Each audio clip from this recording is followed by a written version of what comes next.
Ladies and gentlemen, brothers and sisters, I would like to welcome you all to the Truth and Soul podcast. I am your host, SB, and your other host is tREBLEFREE. That's right. We start this episode off like we do all of them. I'm going to ask you, sir, how are things? Things is thangin', as I like to say. Thanking on the one. Thangin' on the one. That's right. Okay. Hey. Okay, that's cool. That's what we like to hear. So, and I just wanted to know, sir, since everything is staying with you and we got that out of the way, I just wanted to know if you had any thoughts about our last episode. You didn't do the thing that you do. You talking about this right here? This right here? I Want You is one of those albums that I honestly played cheap. It's a lot better than I initially thought it was. I'll say that. That's interesting. It's a lot better than I initially thought it was. All of us kind of tend to rethink things and go back over in our mind and say, wait, did I give that the full attention that it deserved? And I did not. You sound like you grasped onto the concept there. I did. Listen. Hey, there's a ground Monty. Let's get into it. Let's get into the main thing.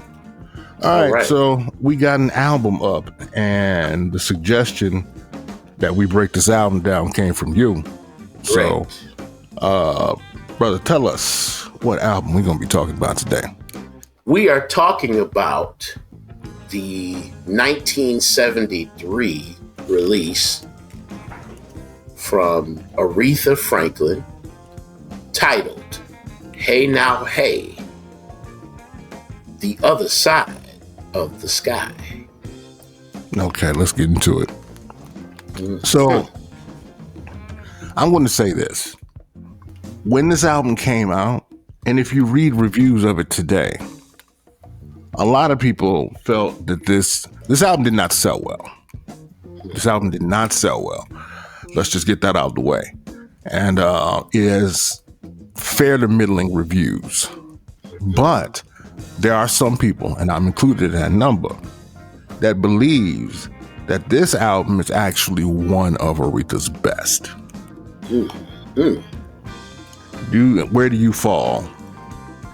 I actually completely agree with you. I just like to add, though, I don't think it's one of her best. I think it is her best. Oh, wow. Okay. I feel that strongly about it. Let's jump in the deep end of the water. All right, cool. All right, so let's talk about it then.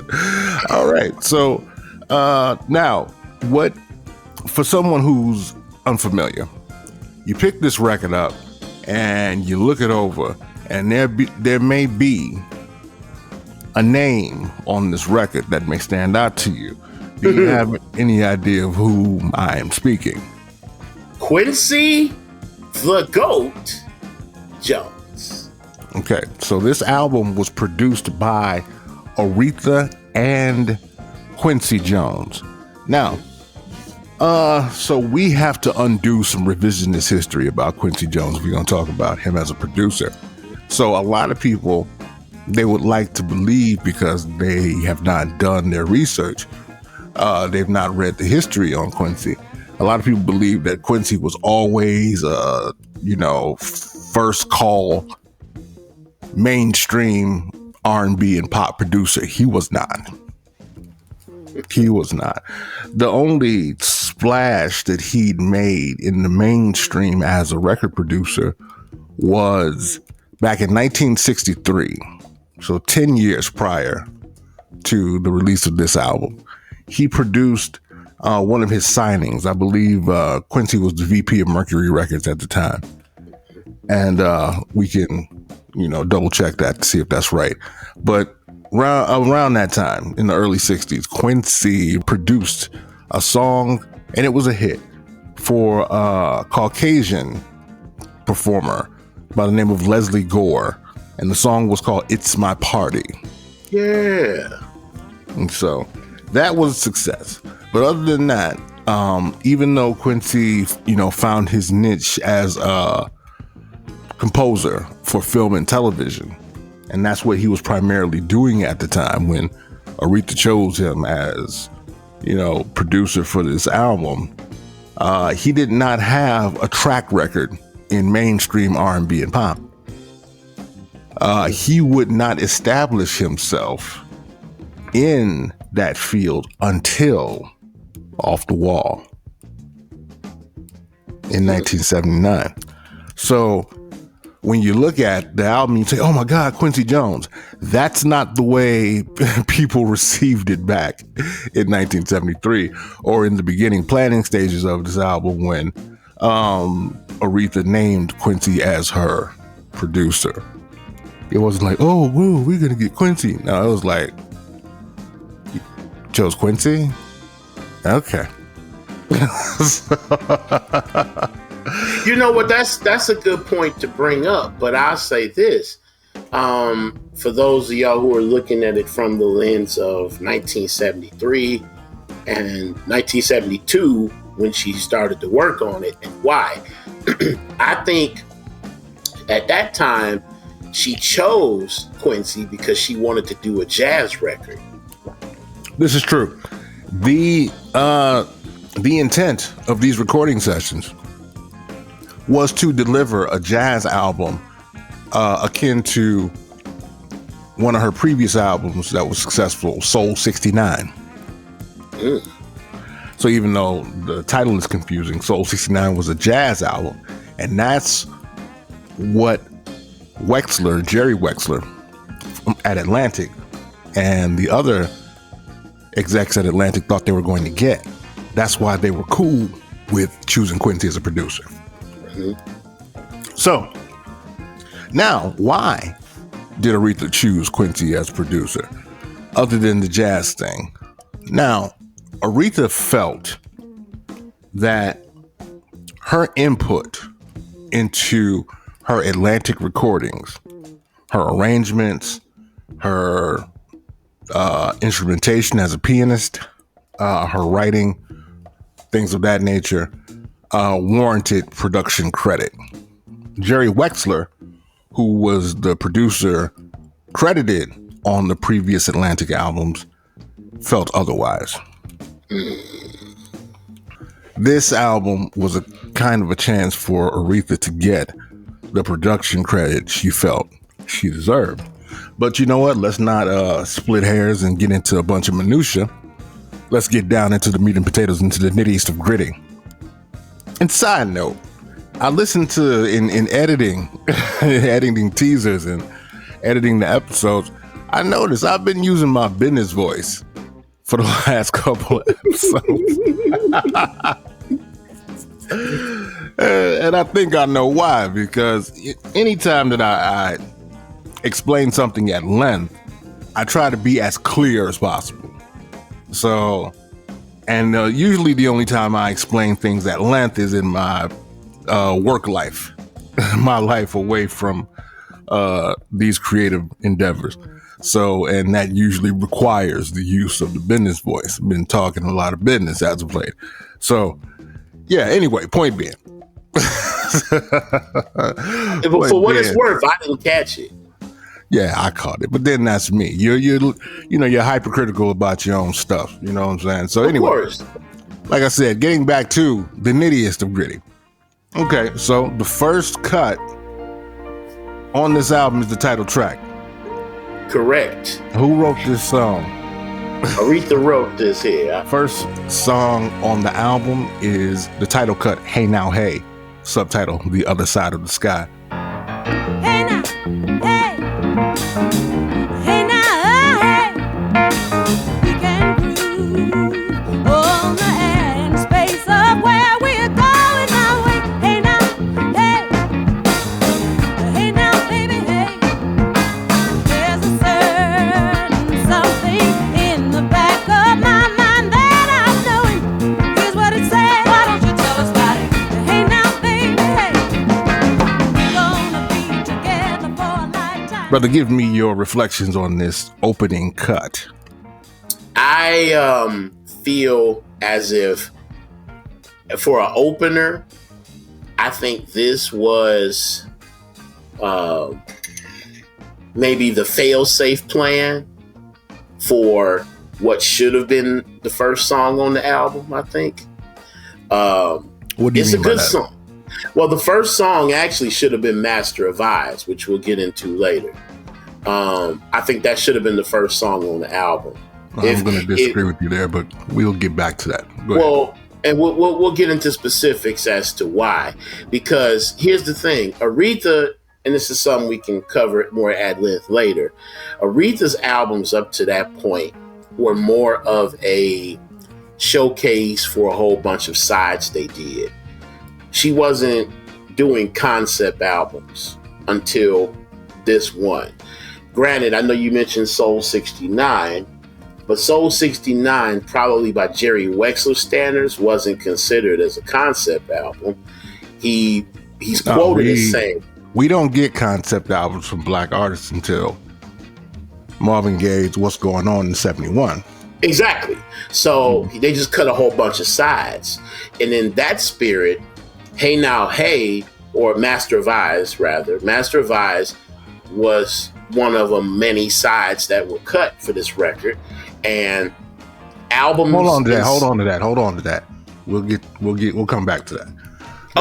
Let's focus on Hey Now Hey. Hey Now Hey. So Hey Now Hey, right? I love it as a song. The attitude on it. All you gotta do is think back, get back. That little part right there, I like that. There's a lot of drama in this song. A lot of build, a lot of, it builds up, releases, explodes out, comes back, builds again. She does that through the whole song. It's almost like an opera, the way it builds, and then releases, builds again, releases again, and she does her thing with her whole chest. I love it. Okay. All right. So what you were kind of touching on before is that a lot of the material on Aretha's previous albums were covers. These were songs that were already popular, and they just had the Aretha slant put on it. Correct. That was kind of the formula. Do already well-known songs, but have Aretha do her version.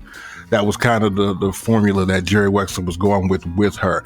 But at the same time, Aretha had her capabilities as a songwriter herself. Mm-hmm. So more than likely, Aretha probably wanted to get more into original material. Correct. There's some covers on here, but we'll talk about that. So this album was recorded in the middle of 1972, over 3 months' time. Now Wexler was tripping out because he was calling Aretha's brother Cecil, and he was, on Cecil's back. Where's this album? Where's this album? Where's this album? And that kind of created a negative feeling about the album before the execs at Atlantic even heard it. Now Hey, written by Aretha alone, no co-writers.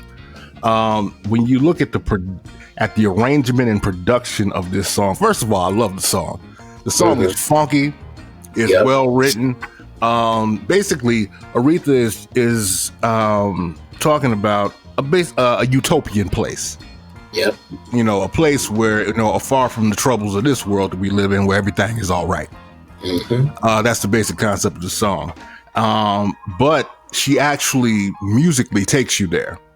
So the song starts off real funky, driven by, the bass notes of the piano. Aretha's really muscular piano playing. I like how you put that. Muscular? Yeah. That's dope. She does have that. So, she wasn't a light touch on the piano. So we come in and it's funky, it's swinging. But then after we get through I believe the first verse and the first chorus, then musically Aretha takes us to this place.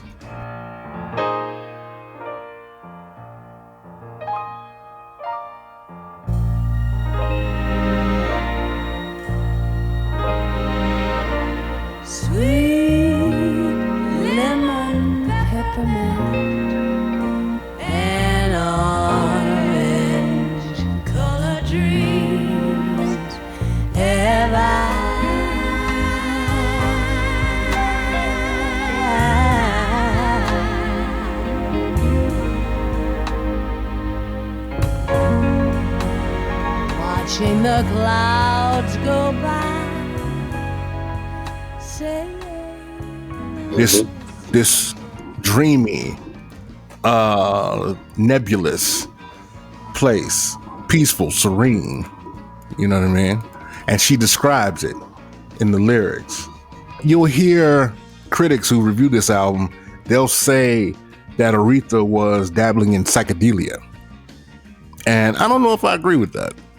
But just going by these lyrics, I can see how they would pick up on that cue and go that way.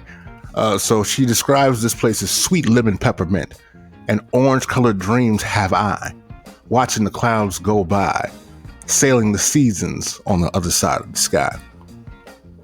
So I think, and this goes back to what I've expressed before, this sentiment that I've expressed before, is that all that's expected of Black artists is, you know, baby, I love you, let's dance, that type of thing.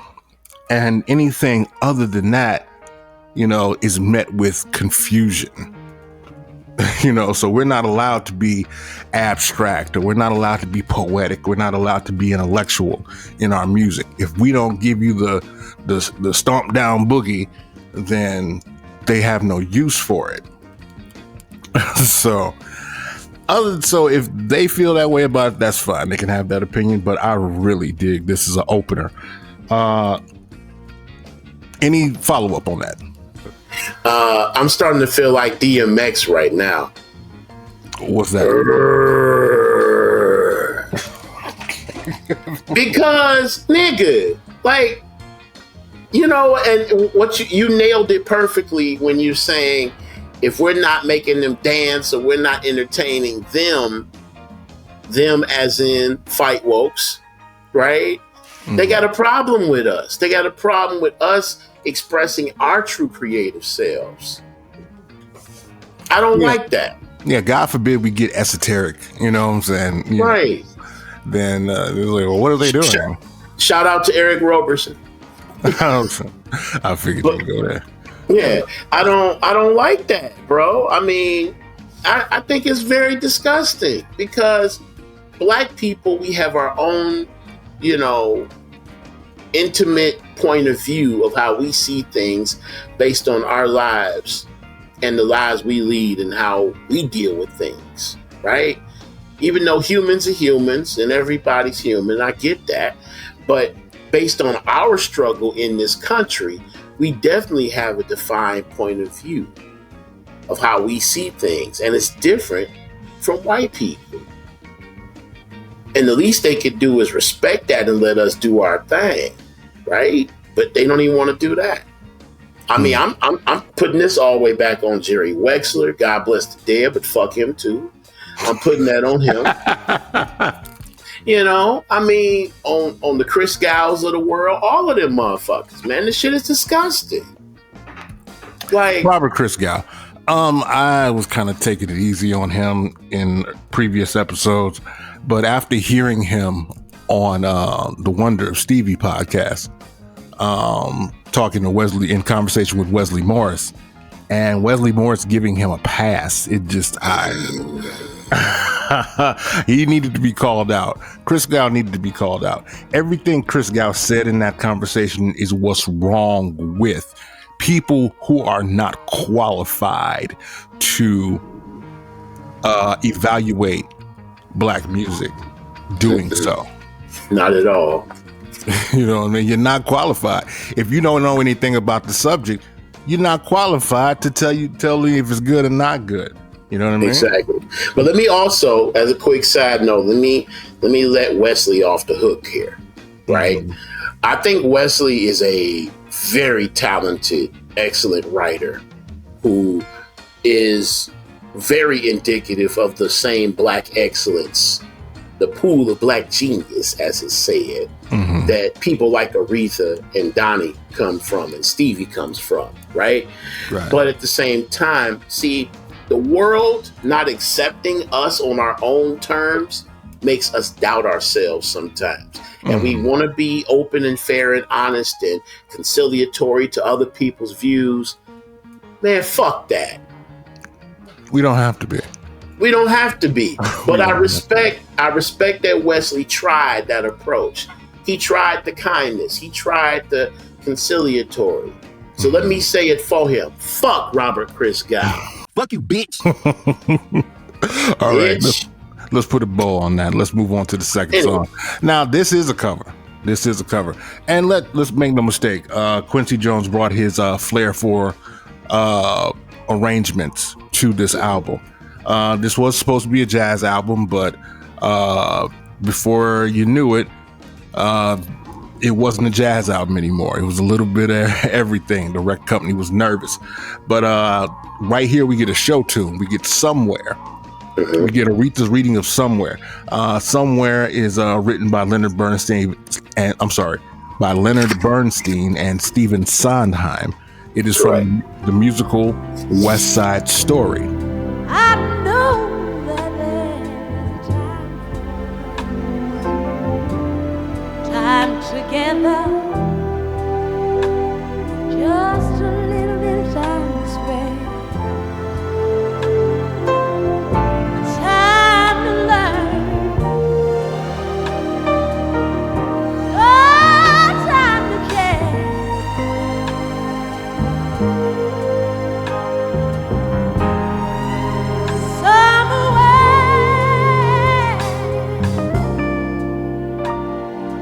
All right, I'm going to pass the baton to you, my brother. What do you think about Aretha's reading of Somewhere? I think it's mystical and it's magical to me. From the opening notes of how it all comes together. I think there's more music in it than vocal to me, which I like. I'm okay with that because, again, Quincy was hired to make this jazz album. And so, again, if we're looking at Aretha's formula of how she picks, she does her versions of songs and her, the Aretha taste of it. Yeah, this gave us the Aretha taste of Somewhere. The movements in it, much like Hey Now, Hey, I'm starting to see a pattern. That all of these were about arrangements and how things are put together. It's not what you do, it's how you do it. Right. And that style, that whole idea of Aretha's style, Aretha's stamp, Quincy's stamp on things is very evident here. Which you can really feel Quincy's fingerprint on this arrangement. And this song is 6 minutes 14 seconds, and this is the early 70s. So songs still tended to be on the shorter side. So she's letting it breathe. She's letting the arrangement breathe, and her vocals. It kind of goes without saying. It's kind of redundant, but Aretha was in this period of her career. She was in fine voice, and peak. She imbues, this reading of Somewhere with all the blues, jazz, and gospel, in her repertoire. She lays little splotches of those three genres across this arrangement without turning it into a blues or turning it into a gospel. She just puts little splashes of those flavors in her vocal reading of this. I think it's excellent. I think it's beautiful. It's gorgeous. And like you said, there's movements to this. So it starts off one way and then takes you somewhere and then brings you back, and then we get out of there. Let me ask you a question, though, kind of related. So Isaac Hayes. Now, I'm still getting fully up on Isaac's stuff and learning everything as I go. Was Isaac out by this time? Yeah. With his super long songs, was he out by this time? Yeah. So Hot Buttered Soul, which I believe is his first solo album, I think that came out in 1969. Okay. So Black Moses was out by this time, right? Black Moses was out. Black Moses was out in 1971, released in Okay. 1971. So I'm going to posit that I think Aretha saw a chance to expand on her career, expand on her artistry. This is after Live at the Fillmore West, after Amazing Grace. She wants to expand a little bit more, and she's seeing what her contemporaries are doing, other Black artists who are just as talented as her, if not more, equally talented, or, you know, wherever she felt they belonged in her mind. Mm-hmm. And she wanted to match their energy. And to borrow a new term that the kids say, matching energy, right? So she wanted to match that energy and up her own game. Well, dig it. Look at the period that we're in, the time period we're in. Exactly. As far as Black artistry is concerned. Exactly. Okay, so Hot Buttered Soul was 1969. It's actually Isaac's second solo album. Mm-hmm. Black Moses being 1971. The Shaft soundtrack falls in there somewhere in 1971. 71, we also get What's Going On. Mm-hmm. 72, we get Superfly. Mm-hmm. You get what I'm saying? So this is a time for Black artists to kind of step out of the box. The box we were talking about before. Instead of the either Get Down Baby or I Love You Baby, there's a whole lot of things that we want to express.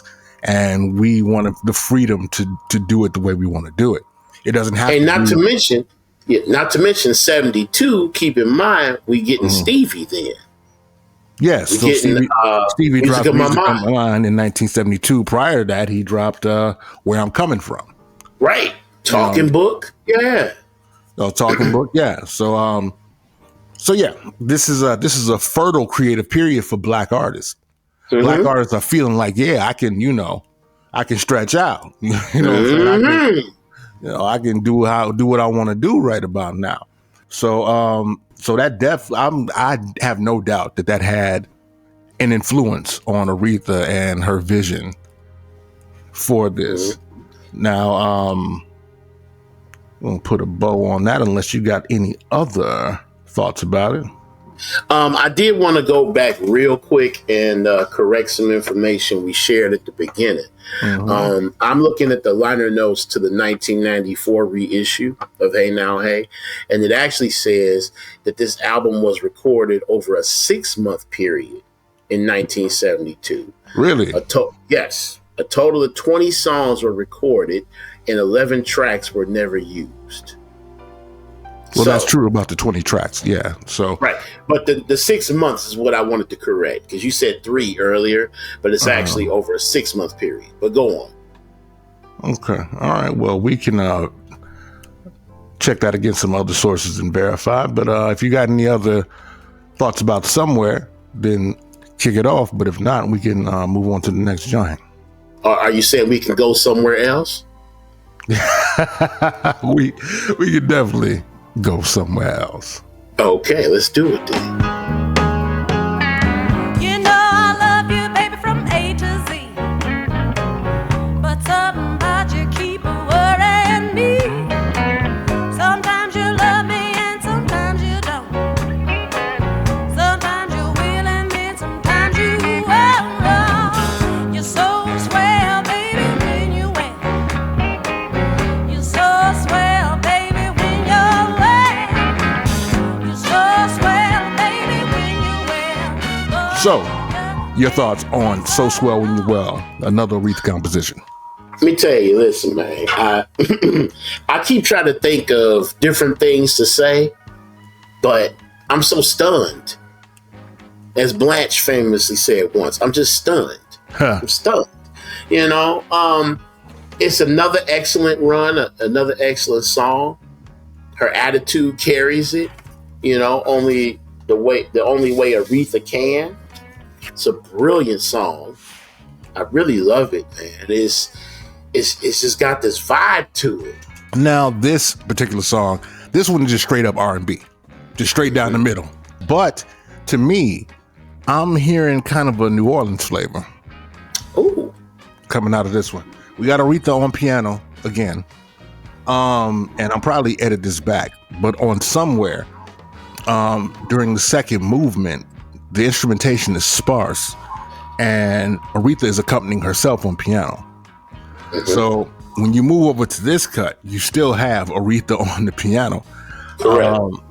For those who may not be aware, Aretha Franklin was a top shelf pianist. Okay? She wasn't just, okay or fair to middling. People have gone on at length about the quality of her musicianship. Definitely. So Aretha Franklin was a musician, top shelf musician, as well as a top shelf vocalist. So when you listen to her, when she's sitting at that piano, you're getting the best of both worlds. You really are. You dig what I'm saying? So you're getting a virtuoso. So the way that people think about Prince when he's on his guitar, that's the same experience you're getting with Aretha sitting at her piano. Yep. Okay. I want to add in something related to that real quick, since you mentioned that. 1972. Yeah. There's a recording that was done additionally that did not come out till years later. So 2007, in the same year that they put out this rare and unreleased recordings from the Golden Reign of the Queen of Soul, which we'll get into later related to this. 2007, they Rhino released, Rhino, as you know, the parent company of Atlantic, released a set called Oh Me, Oh My, Aretha Live in Philly, 1972. It was basically a live recording of her at the National Association of Television and Radio Announcers Convention in Philadelphia, Pennsylvania. Shout out to Brizzo from Philly. Yeah, Rizzo Beats. I bring this up because track 10 on this set has an instrumental version of Young, Gifted, and Black. And it's Aretha jamming on the piano with the band. Okay. She showed her whole ass, bro. She showed her whole ass. I'm like, okay, playing. Oh, so she was a seriously accomplished pianist. But anyhow, yeah, so going back into So Swell When You're Well, her piano skills are, like you said, are evident according to my Hey Now Hey notes of the CD reissue from 94. She's playing piano on 2 and 3, Somewhere and So Swell When You're Well. So yes, that is her. Oddly enough, because we will be getting to this a little bit later, looking at the notes of the Rare box set, they don't have any actual artist credits for the Hey Now Hey sessions. According to this, and this is the first song, track 4 on this set for Sweetest Smile and Funkiest Style. The composer is unknown. Personnel just says Aretha Franklin vocals and piano, plus unknown additional instrumentation, possibly including Billy Preston on keyboards. But there are no other artist credits for who else is on this record. So we don't even get to know who the bass player is. I would love to know who that bass player is on the title cut. For my money, I think it's Cornell Dupree. No, Cornell Dupree is a guitar player. Oh, well, I'm sorry. Well, who's the bass player that used to be on a lot of Aretha 70s shit? Chuck Rainey. Okay, thank you. I'm sorry. The C's fucked me up. I think it's Chuck Rainey. I'm thinking Chuck, but I said Cornell. I think it's Chuck Rainey on Hey Now Hey. That's what I think it is. But again, we gonna have to just, it's one of them things we're gonna have to guess until we actually get confirmation and real, true word of it. But anyway, going back to that so we can get to the next, or get to your thoughts. So Swell When You're Well is just one of them things, man. Yeah, so like I said, it's just straight up R&B. It's just a straight up R&B jam. But like I said, I'm sensing some New Orleans flavor to it. So anybody out there who's listening and who's familiar with the New Orleans sound or is a native of New Orleans, if I'm wrong, reach out to me, correct me, and we'll go like that. Okay, what we got next up? We have next up Angel. My heart's without a home. I don't want to be alone. I gotta find me an angel in my life. In my life.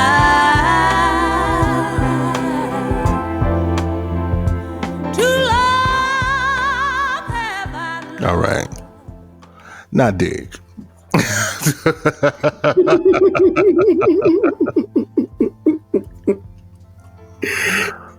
Okay. Wow. This is, without question, there's no debate here. You know what? I take that back. I read a review earlier today that called Angel weak yacht rock. Nigga, what? This is the shit I'm talking about. This is this shit right here. They described Angel as weak yacht rock. That is the first time I've ever heard a negative opinion of this masterpiece here. Okay? So this song was written by whom? It was written by two people, Aretha Franklin, Aretha's sister, and Sonny Saunders. Okay. All right. So I'll give you the baton, sir. What are your thoughts on Angel? First of all, fuck whoever said it was weak yacht rock. That's first. Fuck you, bitch. Okay, we got to get the fuck yous out the way before we can, Sure enough. we got to get the fuck yous out the way. Fuck him all the way up and down straight. No chaser. Angel, to me, is a beautiful song. It is actually the only single from this album, unfortunately. We'll get into why that was a fucked up choice to begin with. For it to be the only single. We'll get to that later. But Angel, written by Carolyn, is beautiful. I feel like that little opening rap that Aretha has. I got a call the other day. It was my sister Carolyn saying, Aretha, come by when you can. I've got something that I want to say.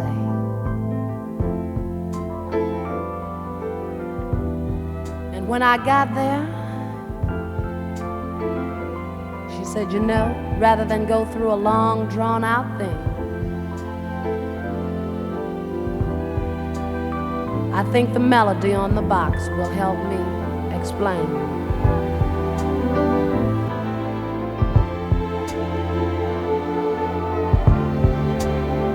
You gotta find me an angel.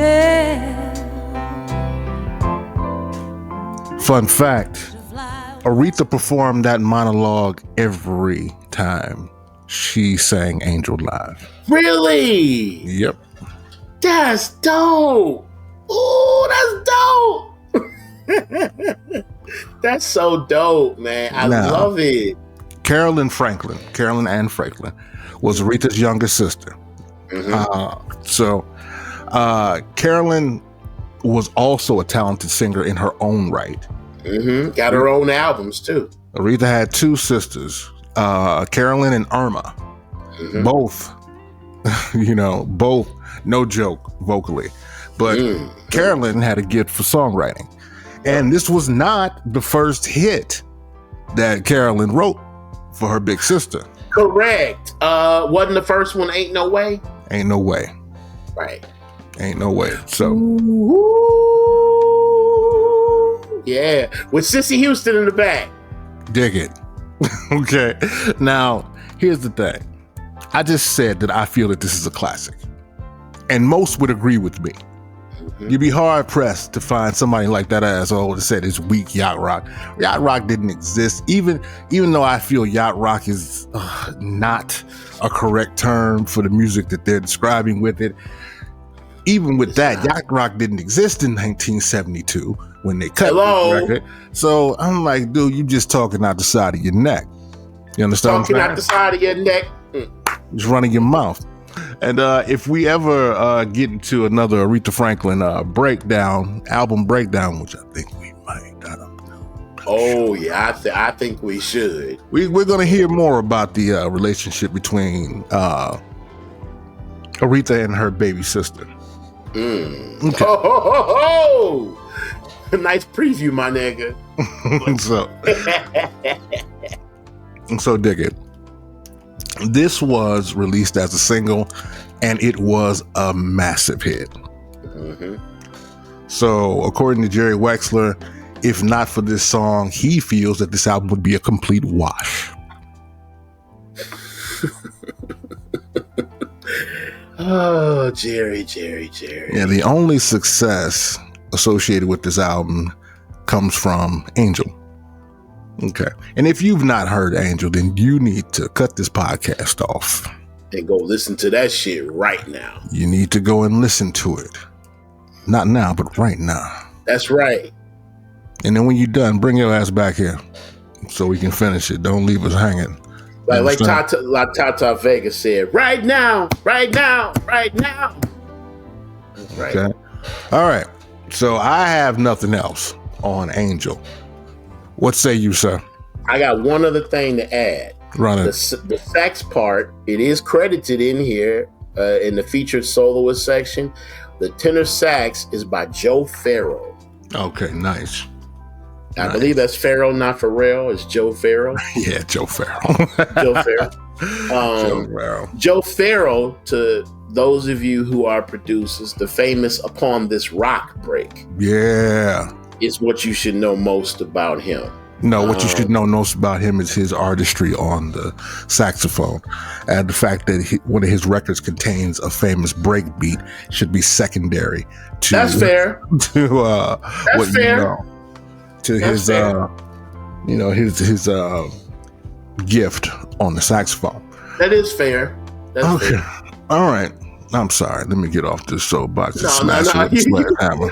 You actually make a good point. I was going straight for the hip hop heads and cutting to the You know chase. what? And I am one of them. You know what I'm saying? And I dig samples and all that other good stuff like the next man. But you have to learn to appreciate music outside of that. Mm-hmm.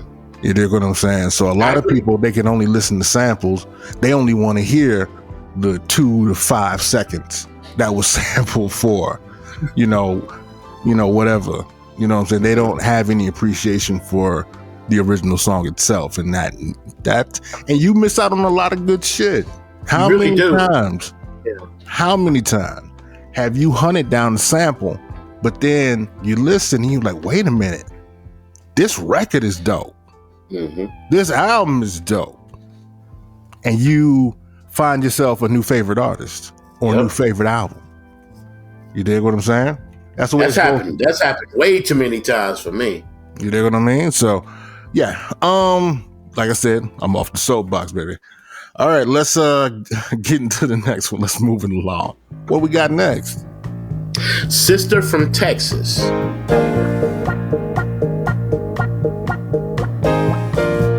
The sister from Texas who's been many places. That's who I am. Don't get yourself up, just trying to please me. I'm down with the plan. Here for the moment, gone forever. Here for the moment, gone forever. Here for the moment, gone forever. See the sister from Texas. All right, now, the story behind Sister from Texas, this song was written by Aretha alone, and it was written for Esther Phillips. Correct. Written in tribute to Esther Phillips. So, my man, give you back the baton, my brother. What do you got to say about this jam? I will say, first of all, I didn't really understand exactly what this song had to do with Esther Phillips and what it was really saying, other than about where she's from. It appears that Esther had some troubles around that era or that time, I guess, as an artist, some things going on with her.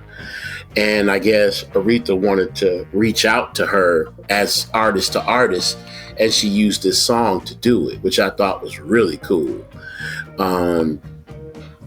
That said, that aside, as a song itself, I think it's very masterfully done.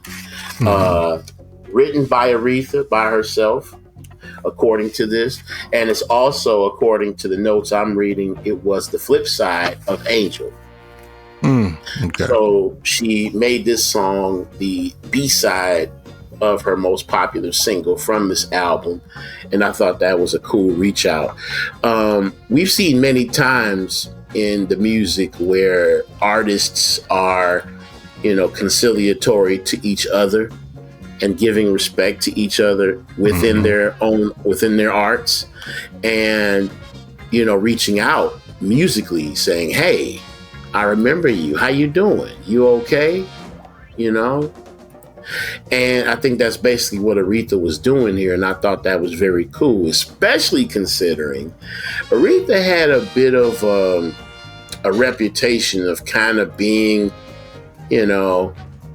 like the only one that was important in a lot of ways. Not so welcoming or sisterly to other.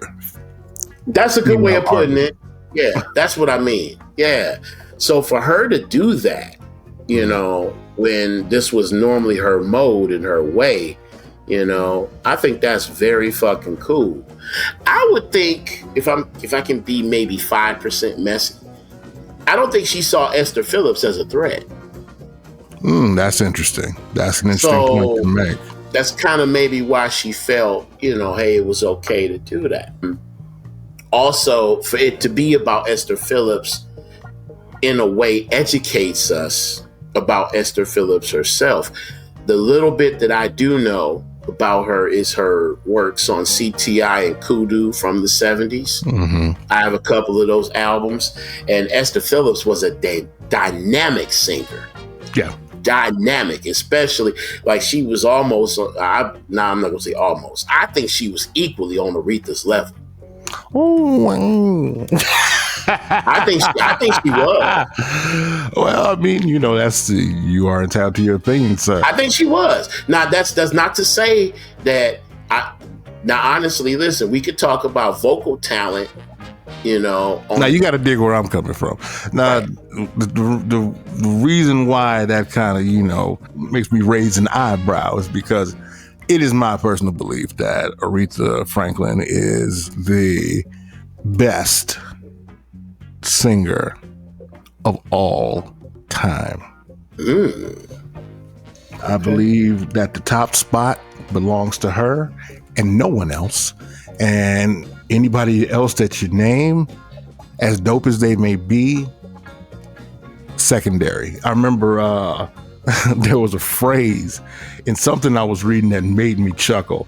And I think I reused that phrase, and they were talking about somebody, a female singer, and they were saying at the time, this was the 70s, at the time, there was a race to determine who would be Aretha's successor if Shaka Khan wasn't available.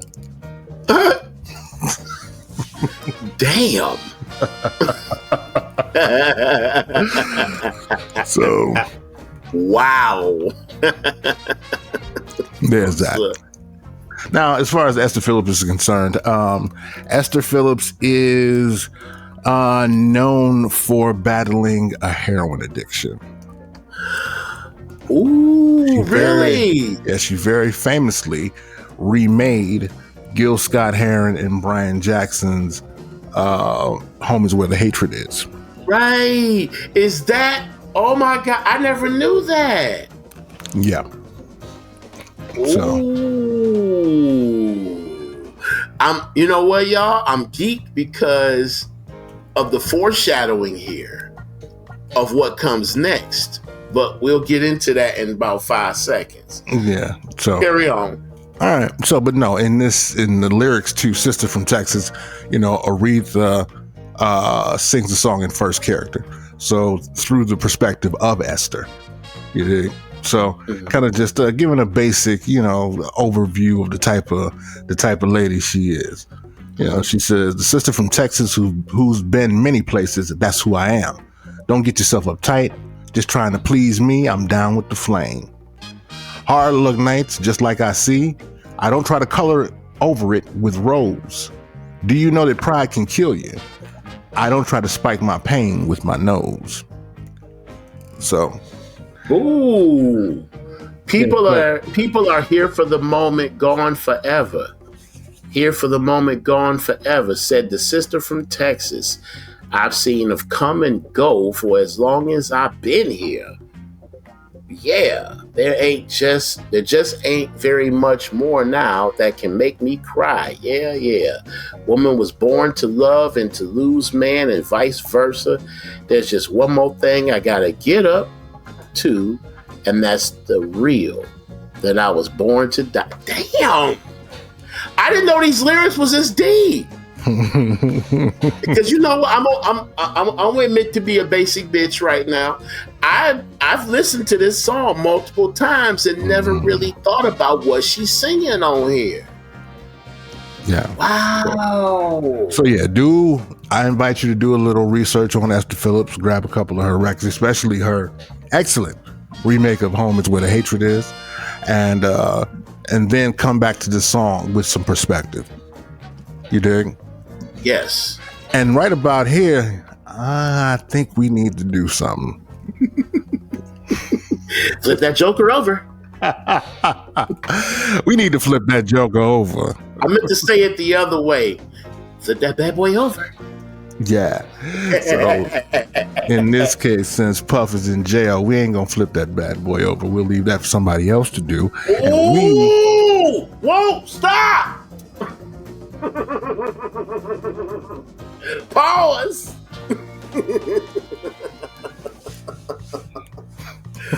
Ooh, Lord, my chest. Oh God, my chest. I wasn't ready. That was mean. I'm sorry. No, but wait, I got what you said. I'm like, wait, flip that pepper. Oh. wait. That was mean, and I apologize. I don't want to, come from a place of malice or, even, no matter what you think of Mr. Combs, you only judge by what you know to be 100% factual, and at that point you make your determination. So we're gonna leave that where it is, and we gonna flip that joker over and bring it over to side 2. Okay, and now that joker's been flipped, what do we have open in side 2, sir? Okay, so what we have is what you helped me realize is a perfect continuation into this album from what she talked about on Sister from Texas and who she was talking about in a way.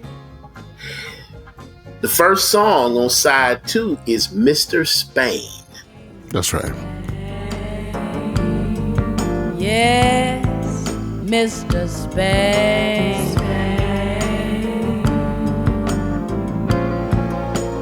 Don't put a stop beside your name. Yes, they are, Mr. Spain.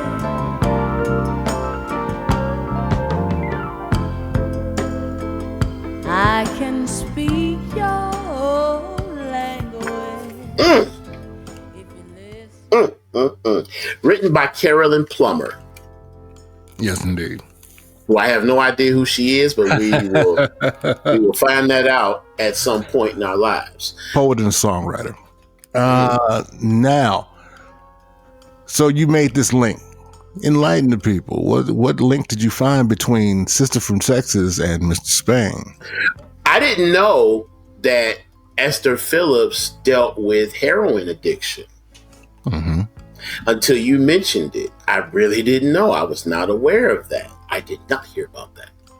Okay.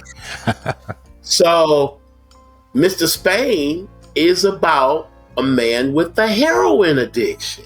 True. See? Hey, there's a ground, Monty. Yeah.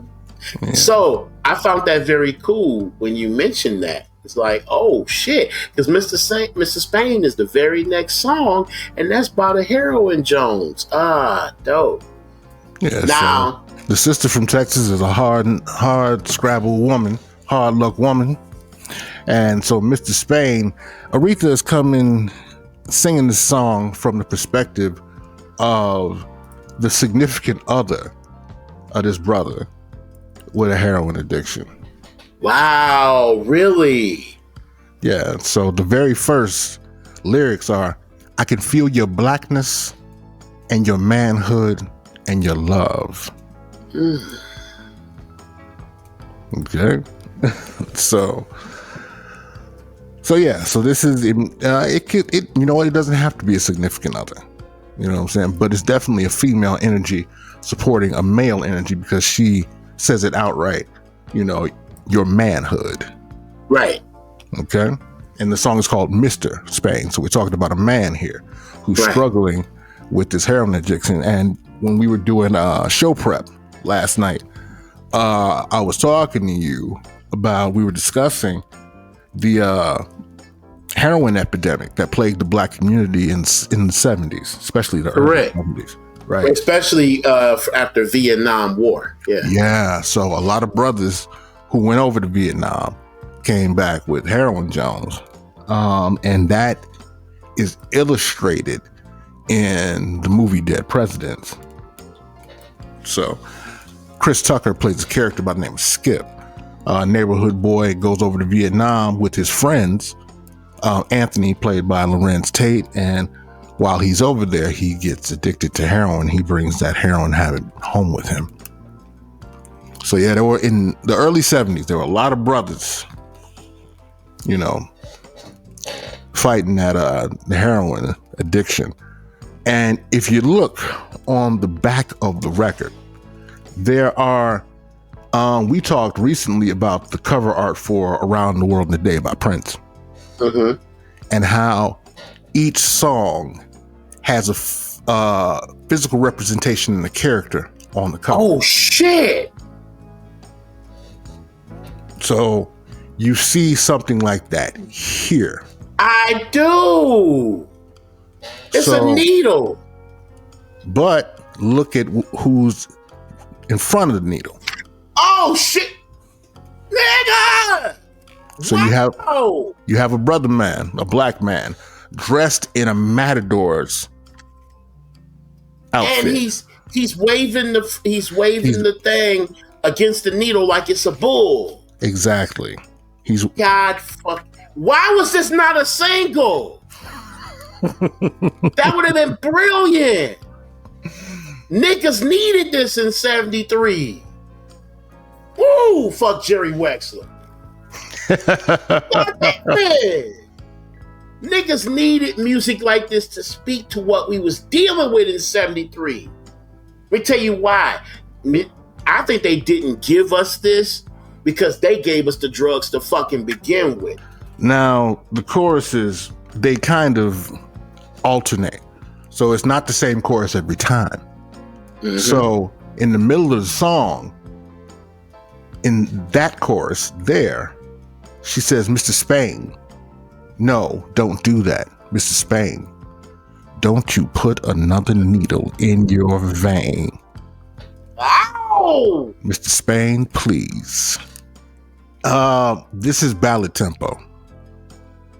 And it's not, but even though we have this subject matter, it doesn't feel dark musically to me. It's not peppy and happy, but it's not dark. It's somber. It's somber and it's a little bit morose, but it's hopeful. Like she's trying to, plead for him to do better. I can feel it raining on your secrets and your dreams, and I understand your reasons, and I know what you mean. So she's trying to support this man in his struggle. Yes. Is what we're doing. Yes, I do. Oh. So she's not just criticizing or advising, she's being the supportive partner or friend. Okay? So because of her love for this man, she's willing to help him get through this, and she understands where he lost his way and how. And she's hopeful that he can get back on the right track. Don't you let nobody's daughter feel your shame. Ooh, boy. All right. And this is another long one. They let it breathe. This is 6 minutes, 41 seconds. All right. Wait, you got to say it again. What she do? She let it breathe. She let it breathe. Like Mary say, now let it breathe. Yes, Lord. All right. Any other thoughts on Mr. Spain? Man, goddamn it. I didn't realize that it was all of this in this song like this. And I've loved this song. My favorite part, personally, is near the end where she's doing the outro and she says, they're going to put a star beside your name. Mm-hmm. Laugh, laugh, Mr. Spain. The way she sings laugh, she's laughing as she sings it.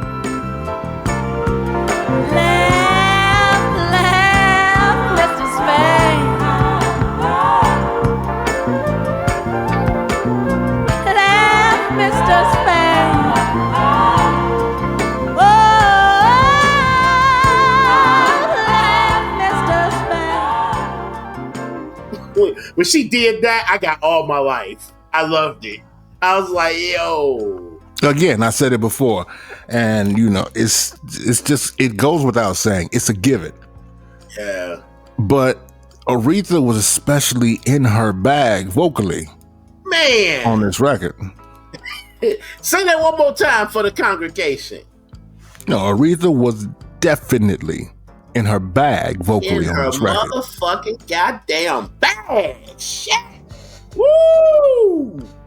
I mean, a lot of people criticize her in the later years. They said she would just come on and scream.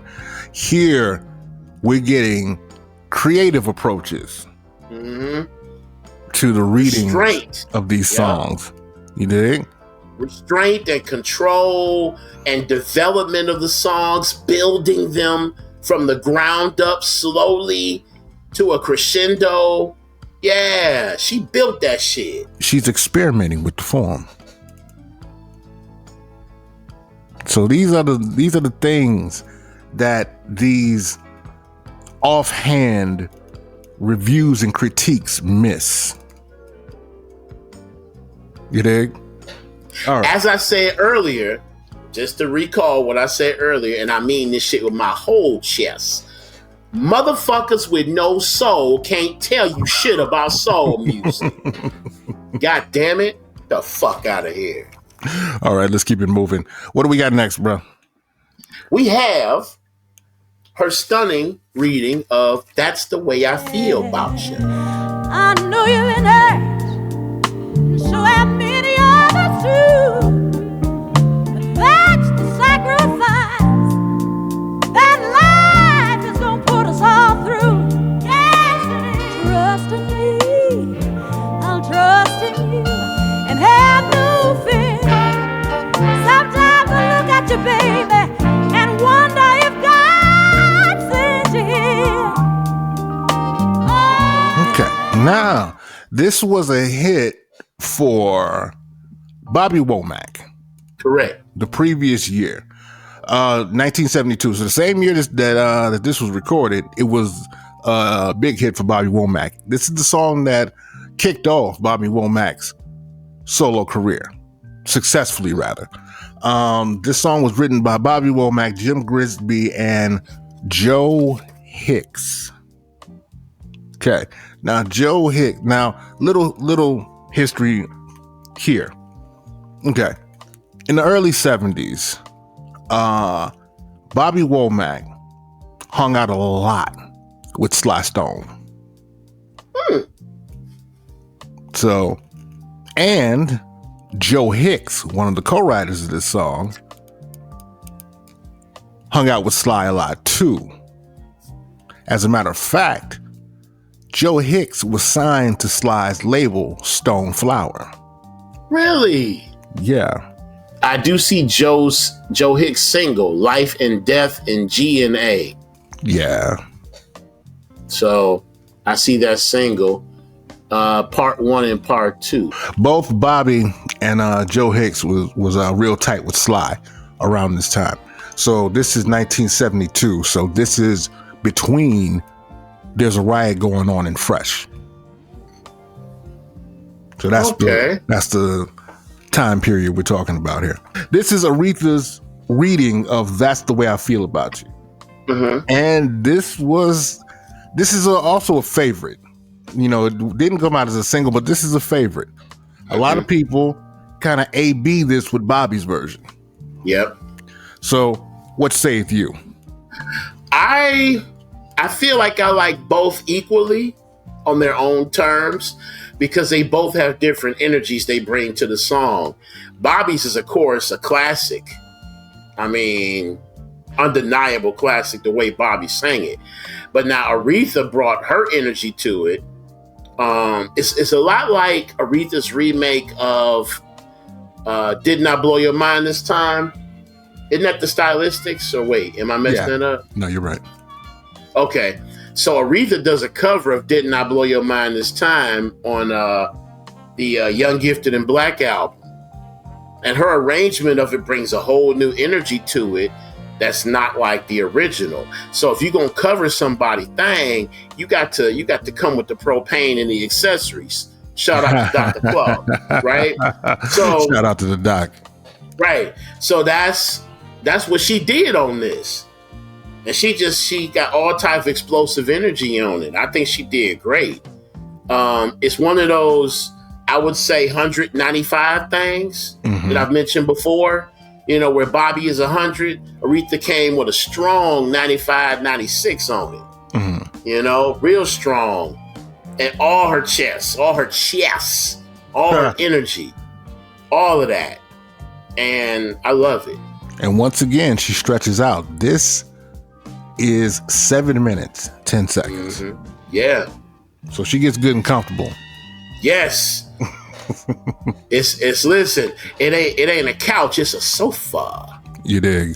There's also an alternate version of this, an alternate take of it on the set we're going to mention later. The rarity set that I'm going to bring up later. So okay. We'll come back to that though. I did some research. I let the computers pewed. And what I found is recording started in April of 72, finished in August of 72, but it wasn't continuous. They recorded in April and May, and then there was a break. Mm-hmm. Then they came back and finished up in August. Okay. So if I said 3 months, let's just say recorded over a 6-month period. Right.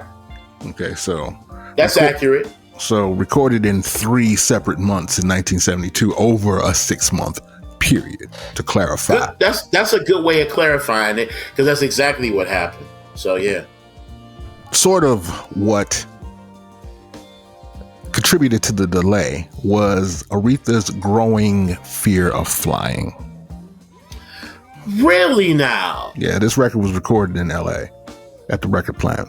So you know Aretha was based in the D. Right, of course. And by the later years of her life, she refused to fly at all. Her fear of flying had become that intense that she refused to fly at all. You didn't know about that? I knew, but I didn't know that the fear of flying kind of had a nexus in these years. Mm-hmm. I wasn't that aware of where the actual fear came from and where it was born from and what years it really kicked off. That I'll say that. I did know she had a fear of flying because it was talked about in the 80s when she was working on some other projects and she wasn't able to make it, to certain things at a certain time because of her fear of flying. All right. Any other thoughts on That's the Way I Feel About You? None, sir. All right, let's move on. This next cut seems to divide people. It's kind of either you love it or you hate it. And I'm on the side of love.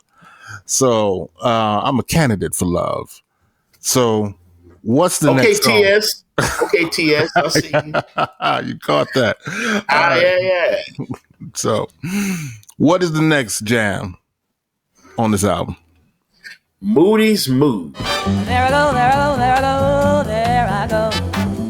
Listen, baby, you are the soul who snaps my control. It's such a funny thing, but every time I'm near you, I never can explain. You give me a smile and a rhyme with your magic. This music all around me, crazy music, drawing me closer, very close to turn me to say, come and do with me anything you want to do, just let me get next to you. Am I insane, or do I really see heaven in your eyes? Eyes that shine like stars up above us in the blue skies. Power, living life without you, baby, come here. Don't have no fear. Is it wonder why? Okay, this is also a cover. All right. So some may call it a jazz standard. All right. And give me your impressions of Aretha's reading of Moody's Mood. Okay, so first things first, with respect to what you said about some people either love it or hate it, I am going to say with my most sincere feelings, anyone who hates this song can go all the way to hell. Go straight to hell. Do not pass go. Do not collect $200. I'm looking at the notes here. Some very interesting information. Right. Lay it on us. April 28th, 1972. Only 5 tracks survived the 12-tune date. The first one, Moody's Mood, indicated the early direction Aretha and Quincy were planning to take for their first and only work together. Written by James Moody and originally titled I'm in the Mood for Love, the song had been a hit for King Pleasure in 1952, with Blossom Dearie providing the vocal accompaniment. Aretha's version showed just how comfortable she was in the jazz idiom, even though she hadn't worked in such a setting since recording tunes for her Soul 69 album. She breezed through the tune, singing a mile a minute, providing her own backgrounds and sounding truly joyful. It is unquestionably one of Aretha's finest Atlantic performances, an opportunity to hear her magnificent vocal skills in a non-R&B setting. These notes are by David Nathan. Okay. Listen, let me tell you something. That's the nice part. Moody's motherfucking goddamn mood, boy. She showed her ass on this shit. Oh my God. Just every little moment and twist and turn. This song is a roller coaster. The way it starts, there I go, there she went. And then the whole way she did that there she went thing, and then does the lyric. The horns is accenting with her. Oh my God. I truly feel robbed that I can't see who the horn section is on this. Well, I think Aretha gives us an idea. How so? You got to go to the end of the song. What does she say? Moody. Oh, boy, I like to hear you and Moody too. So you think it's James Moody for real? No, she gives you more information than that. Hey. This is one of your favorite albums. You said it's the best album she ever made. I'm thinking. Wait. I'm trying to remember. Wait. Freddie Hubbard, I'd like to hear you in blue and moody too. She says, Freddie Hubbard, I'd like to hear you in blue and moody too. Yeah. Oh, okay. Because that's not in the lyrics here. Yeah. So Freddie, I like to hear you in blue and moody she says, too. Freddie Hubbard, I like to hear you in blue and moody too. Wait, really? Yeah. She does say that. I never noticed that. And you know Freddie Hubbard, that's my nigga right there, bro. Mine too. It's my favorite Man, listen. First Light is the first jazz album I ever heard. Really now? Yes, at 16. And it's ironic. First Light is what prepared me for the weird jazz direction that De La went with Balloon Mind State. So I was ready. I understood everything they was doing because of First Light. So yeah, but I want to go back on the road here.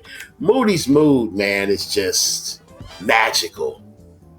And I think it's like 3 minutes long, right? And then like 3:08. Yeah, it's like 2:55. Man, let me tell you something. Now, here's the interesting part. The way I first heard Moody's Mood was not on this album. Where'd you hear it? During my years of WEMU, shout out to Linda Young, Michael Jewett and them in Ypsilanti, Michigan, there was a compilation called Aretha's Jazz that Atlantic had put out after some years later. Yeah, and familiar. Yeah, it's a combination of songs from Hey Now Hey, as well as another album of hers. And they kind of mishmashed these two songs from these two albums together on a whole new compilation and called it Aretha's Jazz. And I think that was probably a way to maybe pick up on their losses on this record and maybe remarket the songs and see if they could find another audience later. I'm not really sure what year Aretha's Jazz officially came out as far as that compilation. We can let the computers pute and I can find that year. But I found it very interesting that this is where I heard this song from. I fell in love with Moody's Mood. Aretha's Jazz came out in 1984, by the way. Okay. Wow. I really never would have heard it. I was 9. I wasn't even paying attention. Is this on Atlantic? It is on Atlantic. By this time, Aretha had moved on from Atlantic. She was on Arista, actually, at this point. Oh, yeah. Did she leave in like 81? Yeah, she left, I believe, after the 1980 Aretha album, I believe. No. Aretha, that was her first album on Arista. You're right. You are correct, sir. So she left after 1979's La Diva. Okay, word up. La Diva was the last Atlantic record that she recorded. You are correct, sir. Yeah, but then because I actually have that Aretha album. We believe you. You were saying about hearing Moody's Mood off of this compilation. Yeah, and I remember like, oh my God, where is this from? And that was my actual first exposure to this album title, Hey Now Hey, The Other Side of the Sky. I was like, wait a minute, I've never heard of that album. What is that? And let me tell you something, y'all. For those of y'all who are my fellow music nerds, fellow music discoverers, that question is the lead to so much more extra shit. Hold up, wait up, what is that? When you ask yourself that motherfucking question, you know you about to find out some shit. Because it's stuff you didn't know about, you weren't aware, it's leading you on a whole new journey, a whole new path. And that album, finding out what was going on with that record, because the Aretha I knew about in all my life, nobody had ever mentioned this album to me. So I had no idea what it was. I knew about Angel because Angel was, of course, the main single, right? But I never knew about Hey Now Hey, The Other Side of the Sky. So seeing this album title was like, wait, what's that? By the way, since you're looking at that Aretha's Jazz, is the other songs are from Soul 69, right? So the first side of Aretha's Jazz are selections from Soul 69. And the second side are selections from Hey Now Hey. Correct. Okay, so it's interesting you said that, because while I do own a copy of Soul 69 and I've listened to it a couple times, I have my grandmother's copy, rest in power. I really didn't super connect to Soul 69 in a personal way to where I remembered or knew about that. And it's interesting for this Aretha's Jazz compilation that the Soul 69 stuff is on it. So it was almost like they were trying to boost the supposed sales weakness of the Hey Now Hey material up to the level of Soul 69. Well, in 1984, it's 11 years past it. I don't think that was a concern. I think what was a concern is that in 1984, Aretha had a serious comeback. If you recall, she got back onto the charts after a long time of being away from them with Freeway of Love. Correct. So what record companies will do is that when they have a marquee artist and that artist leaves the label, what they'll do is they'll dig in the vaults and they'll put out vault material to coincide with the artist's new material. So if you go to the record store looking for the new Aretha Franklin and you see an album sitting there that just came out, you might grab it. But that album could be vault material from their former label. I'll give you an example. When Off the Wall was hitting real hard, Motown put out a record called One Day in Your Life. Right. And on the cover was a picture of Michael in his current state. Not the way he looked when he was on Motown. So, yeah. So it would make you think that, this was a new Michael Jackson album, when indeed it was not. It was vault material. So that's the kind of the play here. So Aretha had this comeback in 84 with her Who Zoomin' Who album and the lead single from that, Freeway of Love. So Aretha was having a moment. Now let me not discount the R&B success she had with the Luther Vandross material. Correct.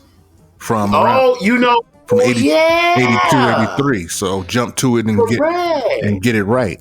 Those two albums and those two singles specifically. But that was R&B, didn't cross over. Freeway of Love crossed over. This is the baby music era. Right. You dig what I'm saying? Correct. So produced by Narada Michael Walden, right? Yeah, one of the crown princes of beige music. You got to give it up to the crown prince. He's dope though. Dope jazz fusion drummer from Kalamazoo, Michigan. Agreed. Songwriter, producer, all that. If you're not hip, Narada Michael Walden has a podcast, and I encourage you to check it out. I got that episode on my docket to watch, the one with him and Patty Austin. Yeah, that's the current episode. The current episode is him talking to Patty Austin, which is worth your time. I definitely want to see that. So yeah, but yeah, so this was a vault material to compete with Aretha's new material, since she had become a crossover draw in 1984. That's what this is about. Well, let me say, just to wrap it up and defer to you. Moody's Mood, like I said, is just the passion that's in that song. It's otherworldly, bro. Just what she comes with on that song and the way she covered it, even down to where the music stops and she says, "Sweet." That whole thing. and does that note and then brings it back to her command and control of the band that she's singing. Man, listen.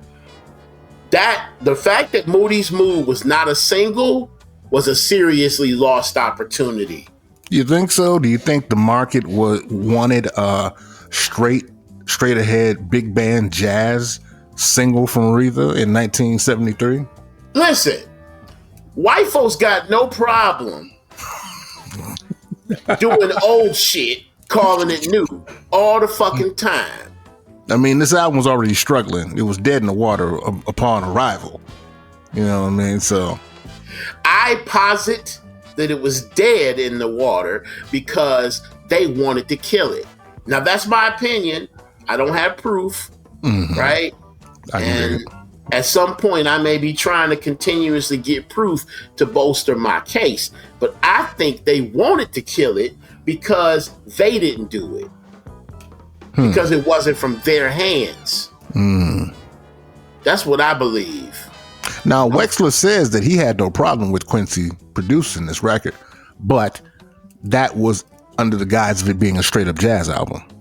He's lying. He's lying. I mean, no, he did have a problem with Quincy.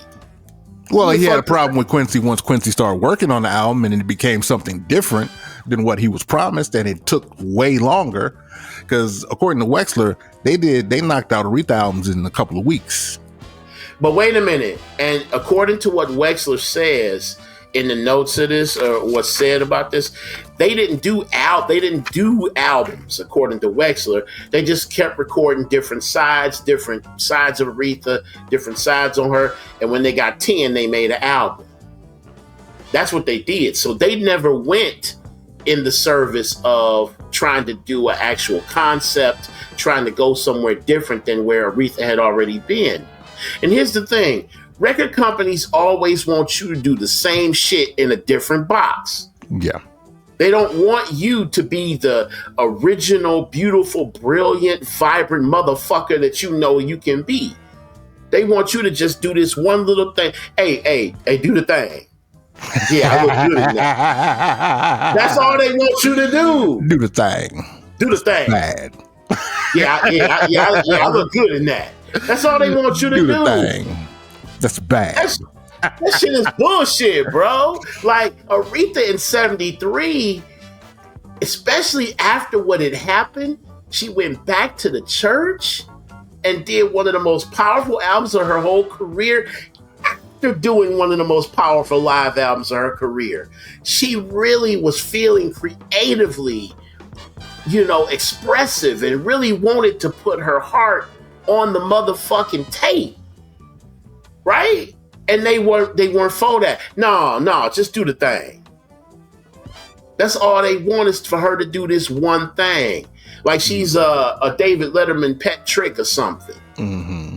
I ain't like that.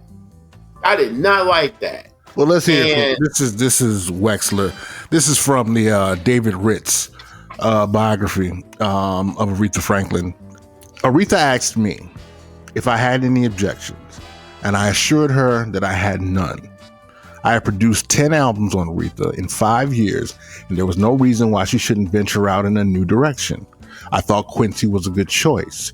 He had done work for Atlantic in the past. He was one of the arrangers of the Genius of Ray Charles album. He had a reputation for missing deadlines, but I figured that working with an artist of Aretha's caliber, he'd have to be on time. The quality of his musicality was beyond reproach. I also liked the idea of an Aretha Quincy jazz album. Soul 69 had been a successful Aretha jazz record, and it was high time for another. The locale was another plus. Quincy was based in LA. Aretha had cut studio records in Muscle Shoals in New York, but hadn't worked in a West Coast studio. I thought the change would be good. He goes on to say, the delays drove me crazy. We were used to doing an Aretha Franklin album in a couple of weeks. Get the songs together, get the musicians, the backup girls, book the studio, and bang out 10 songs in a few sessions. That's how Aretha works best. She's a very assertive recording artist. She likes to jump on the material. Deliberation isn't her style. Procrastination on the part of the producer does not help. So those are the words of Jerry Wexler. Okay, so I was a little hard on him then. that actually makes sense based on what what you're saying is real. A lot of record companies they don't want originality. They don't want to take chances. They want to stick with the tried and true. Mm-hmm. They want you to do the thing. So you're right in that. And to be honest, Wexler wanted Aretha still do the thing. She had done jazz before. Soul 69 was a hit. He wanted her to do a sequel. That's what this was. Mm-hmm. And because he knew that Quincy was capable, he was like, okay, cool, he can do it. That's fine. So in a sense, he still wanted her to do the thing. I don't like that. But again, I was a little hard on him, but yeah, you're a little hard on the Beaver last night. I was about to say that. Get out of my head, man. I was gonna say that, but I really understand that R&B stands for rhythm and business. I get it. Mm-hmm. Okay, I understand that this is a business. You ain't too far gone to see that shit. And that's the thing. We are seen as entertainers. White artists are seen as artists. Wait, I'm sorry. Say it one more time. We're seen as entertainers. White musicians are seen as artists. Woo! So here's the thing. If we're not making money, then we're of no use in their minds. I mean, Paul McCartney has been cranking out albums for decades that nobody buys. But ain't nobody gonna stop him from doing it.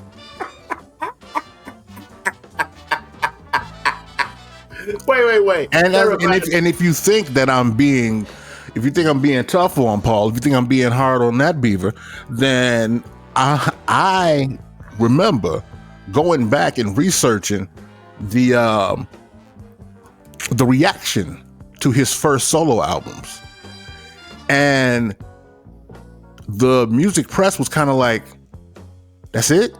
That's all you got? You're supposed to be the big brilliant Beatle." You're supposed to be that dude. You're supposed to be the creative nexus of the Beatles. You're supposed to be the hit maker, and John is the freak. You understand? So what is this fair to middling shit, Paul McCartney? This is coming from his fellow rock critics. Mm-mm. That was the conventional wisdom about Paul McCartney's solo output. So I'm not coming from a place of hate or disrespect when I say that. But nobody says anything. They let him continue to put out his album. Now, when he wanted to hit, he would grab somebody black. Ebony and Ivory live together. Say. In perfect harmony. say what you want. Let me tell you something. Okay.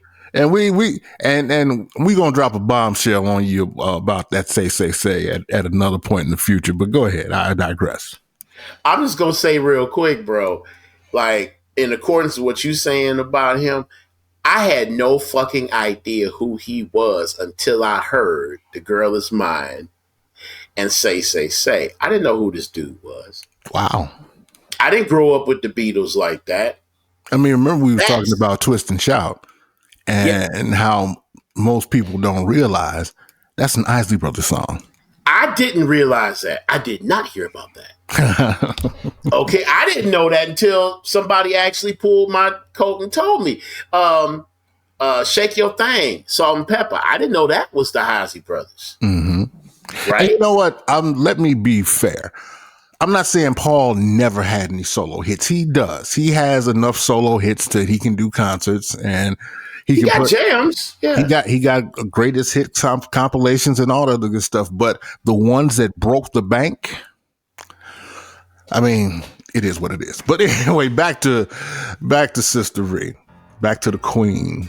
The way I hear this, I think Aretha's vocal approach is that of a jazz guitar solo. To me, because we talked about, we think some singers sing like horns. Yeah. This particular instance, with the speed, because it's very up tempo, because of the speed of the arrangement, Aretha's vocal, and there's a lot of words here. Most of the notes are staccato. They're short. Your eyes. It's like that type of deal. So when you hear that, it's reminiscent of a guitar solo of a Wes Montgomery, Grant Green, Joe Pass, that type of flavor, that kind of feel. But the treat for me is the fact that Aretha double tracked her lead vocal. Yes. On this. And what makes it special, because a lot of people do that. You're like, oh, everybody does that. Here's the thing. She sings each vocal track a different way. So they juxtapose each other. So again, we're talking about her stretching out on this album and her exploring her creativity and her approach to singing. You dig what I'm saying? Question. Yeah. Do you think she got that from Marvin? Or was everybody doing that in some way? You know what? Vocal overdubbing was kind of new around this time. Vocal overdubbing was kind of new. And Marvin, on What's Going On, he really explored with it and played with it. And he continued to do so throughout his career. But but 71, What's Going On, that's the first time you really hear Marvin exploring the possibilities of vocal overdubbing. Okay, so it's very possible that when Aretha went to the studio to do this in 72, she was on her Marvin bag. It's possible, but I wouldn't discount her own creativity. No. I'm not saying she wasn't her own creativity. I'm just saying it's possible, but I wouldn't put it past her for that to come to her independent of Marvin's influence. Fair. That's fair. The guitar thing you mentioned, I didn't think about that, but you're right. That is, man, she is singing like a guitar on this shit. So, like I said, I err on the side of love. I love this reading of Moody's Mood, and this is also one of Quincy's. This was one of Quincy's favorite tracks. He did this a couple times. Mm-hmm. He did it on, what was it? Was it Juke Joint? Yes. He did it on Q's Juke Joint with Brian McKnight, Rochelle Farrell, and Take Six. Yeah, I think Quincy has done this song a couple of times. Quincy's chart is dope. And it's too bad that we don't have musician credits on this album. But, Aretha kind of gives a shout out to the horns at the end. All right, so what's next? What's next is technically NXET. What's next? What's NXET? Oh my God. The reference. I remember that shit. The next last cut of the original released album is Just Right Tonight.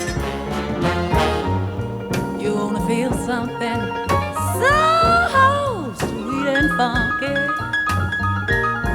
where you can feel it floating through your soul.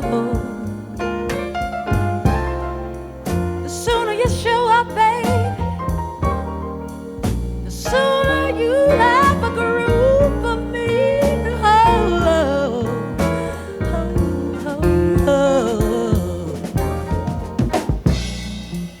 Well, but you gotta come and see me, baby. Okay. Now we gotta. It's a little change here because we've been talking about Aretha on the piano throughout this record. Right. Who's on piano here? Billy Preston. Billy Preston. The legendary Billy Preston. Now, we want to talk about Stretching Out again. How long is this song? Oh my God. This is 7 minutes and 42 seconds long. Yeah. So this whole side, you just need to sit down and relax. So side 2, Mr. Spain, 641. That's the way I feel about you, 710. Moody's Mood is quick in and out, 255. And Just Right Tonight, 7 minutes, 42 seconds. Man, listen. So according to David Nathan's notes, he says a 6-song May 5th session yielded just one track for release, but what a track it was. The ultra bluesy, steamy Just Right Tonight, featuring Billy Preston playing some mean keys, is quite possibly one of Aretha's greatest ever recorded performances. On this low-down 7-minute plus blues, Aretha lets loose with unrivaled abandon, growling, gospel, shouting, and being generally nasty. What I got is called the good stuff. Baby, have you got a good appetite? The ad-libs at the end of the track have to be among the strangest ever recorded. Slap me with a nasty gym shoe, she orders as Billy Preston grooves out on the piano. Nigga. Yeah, Go ahead, run it. Go ahead. She just, Now this, like we mentioned just now, this track takes its time. So when it comes in, Aretha doesn't hit right away. You gotta wait. Billy Preston's gonna set the mood. And then once the mood is set, Aretha will enter. But I digress. I'll save my other comments after you, sir. We were robbed, man. We were robbed because I need to know who these people playing on this shit is. Like all the other credits, we were robbed by the credits not being here. It's ridiculous. But a larger reason that the credits were not even unearthed later on the reissues is because there was a famous, infamous fire that happened to an Atlantic storage tape facility in 1972. A mysterious fire at Atlantic Tape Warehouse in 1972 is referenced in here in the notes to Hey Now Hey, as well as the box set for John Coltrane's The Heavyweight Champion. I believe it was the top floor of a department store, and nobody really knew that it was Atlantic's storage tape facility. But yeah, man, we lost on not finding out who these people are. That's interesting, man. I mean, but yeah, listen, she totally gives us all the soul, wrings all of it out for the last cut of the officially released album. And again, listening to this song and the stretching out she did, when you look at this through the lens of 1972 to 73, where she was going at that time, for her to do what she did at that time, that was the Aretha that she thought people needed from her. I'm going to throw a theory out there to you as you go into your thoughts, and it's kind of a reverse theory. I think this album was her embryo. Interesting. That's what I think. Because when Embryo came out, Maxwell had kind of overestimated his audience. Yeah. And said, yeah, they ready for me to go to the next thing. And he went to the next he went to the next thing, and it was crickets. Right? Motherfuckers just wanted him to talk about, Ascension and Cops Come Knocking again. They didn't want him to, talk about his songs from the point of a baby. becoming a full grown woman, composition and things, and the birth and all of that, and gestation mythos. They like, what the fuck is this shit? Nigga, just croon. Do the thing. Do the thing. Yeah, I look good in that. That's bad.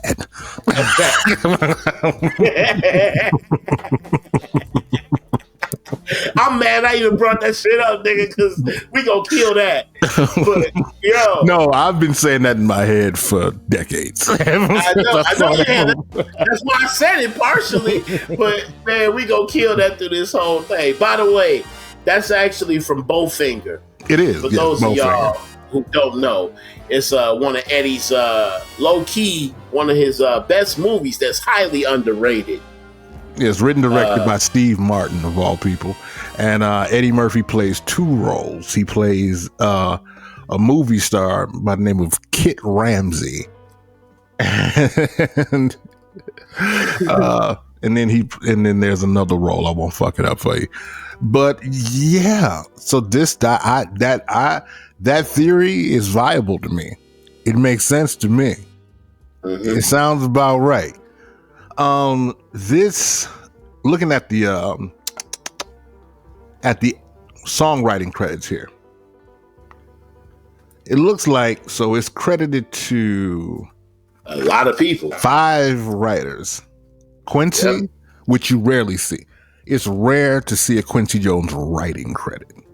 Mm-hmm. Okay, so you got Quincy, you got Aretha, someone named Avery Parrish, Buddy Fane, and Robert Bruce. So what that kind of tells me is that this was kind of a jam in the studio. Mm-hmm. You know, you've said that before. We talked about that when we talked about Popcorn on the 3rd Brainstorm album. Mm-hmm. And you were like, yeah, it must be a jam because everybody's in on it. Everybody in the band was credited. Yeah. Usually when you see that, it's usually born of a jam session. Message. Now, to me, the feel I get from this, and I believe David Nathan used the word blues. Absolutely. This feels like this is a sophisticated blues.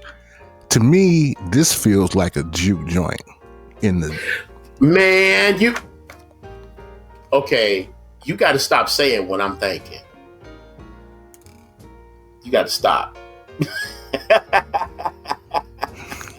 Because I was sitting here as you speak, and I'm sitting here thinking, yeah, this some greasy ass juke joint shit right here. This is a juke joint, way off in the cut, in the middle of the night, like 2-3 in the morning. Yup. You dig? Especially the way she's singing it. Mm-hmm. Especially the way she's singing on it, man. She went for broke on here. The way she hit the highest register of her, the highest notes of her register, she went on up there. And she's damn near screaming on it. And I'm like, yo, she feeling this shit. That is what makes this song even a wonderful album closer. It's perfect. Yeah, I just picture, the band, after having some libations. You know what I'm saying? Just getting loose, How do you feel about this as an album? Now, this is the last song of the album. How do you feel about this as an album closer? As an album closer, I think it actually leaves you wanting more, which is what an album should do. Okay. So I think it's nice as an album closer. Personally, if I had my way, Moody's Mood would have been the album closer. I can see that. I can see where you're coming from now. Because, I'm through. To end it on that. Yeah, that'd have been dope. That'd have been dope. Right. Yeah. Now dig. Now I held you back. You was about to come at him, but I held you back in the beginning. Okay. Even though we've covered all the songs on the album as released, we're still not done. What else? We're not done. We're not done. As KRS-One famously said, we're not done. Not to cut you off, bro. Sorry. No, you got it, brother. The true fuckery of this album is that, you know, and I'm putting this out there to say, let me give you just a quick background for those of y'all who don't know. Most albums by this point were spearheaded by what they call a single. The single came out to promote the album coming, and then the album came. Mm-hmm. In January of 1973, the first single to this album was a song called Master of Eyes. The Deepness of Your Eyes is the subtitle. The look in your eyes really just turns me on.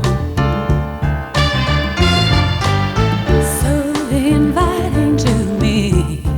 You know I feel that they're my home. Darling, reach out just for me. And I had to surrender with no sense of pride. Your touch from behind on my shoulder, so tender. The deepness of your eyes. I can't stop loving you. At the time, Master of Eyes was the A-side, and Moody's Mood was the B-side. Now, the selfish part of me would like to quote Public Enemy and said the B-side wins again, because we all know how great Moody's Mood was. But Master of Eyes is fucking phenomenal. For some reason, Jerry Wexler and his whole ass and Atlantic Records somehow they felt they could not work this record. It was not what they hoped for. They just couldn't. They were so bereaved at the loss of how long this album took to get it done. These bitches took another 5 months to finally put out the album on June 25th of 1973. And when this album surfaced in June of 73, the lead single was nowhere to be found. That, my friend, is a special edition, limited edition even, specific brand of fuckery and bullshittery on a level that I have never seen in ages. How the fuck do you just leave the lead single off the motherfucking album? We've seen this before, though. We've seen this before. Tell it, bro, because I'm lost. Tell it. And you know what was bad is that I don't have an example right. No. I got one. Came to me just now. Okay. Remember, BBD shocked everybody and dropped Poison. Right. You know, because everybody was looking for Ralph and Johnny's record. Nobody gave a damn what Ricky, Mike, and Ronnie was gonna do. Yeah, we really didn't care. But then they dropped Poison on our ass. And then everything changed. Then they dropped the album and the album blew. And then it was time for a follow-up.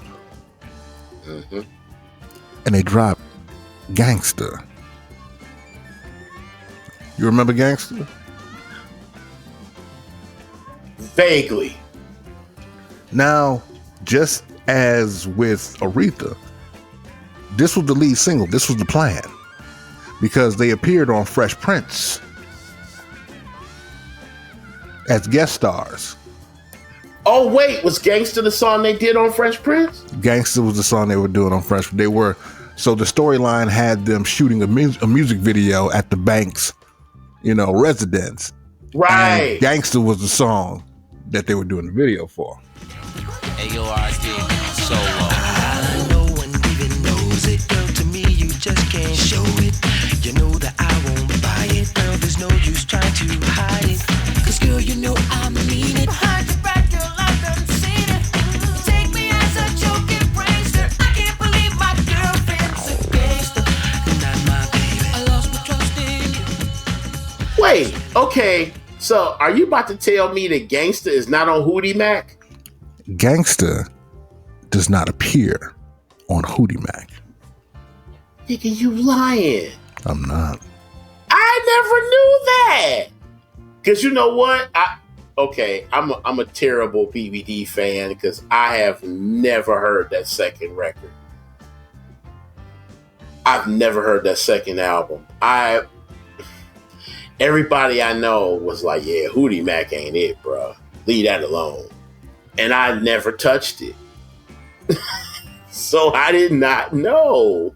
Wow. Damn. So Gangsta wasn't on that. Was it ever released anywhere else? It was released as a single, I believe. I want to be sure before I commit to that. I know it was on the radio all the time. All the time. Yeah, Gangsta. That's a good one, though. That's a good one. Gangsta was issued as a single in '92. But it wasn't on the album. It was not. And if you look at I'm looking at the 45 label, it says original version appears on the forthcoming Belle Biv DeVoe album, Hootie Mac. So that was the plan.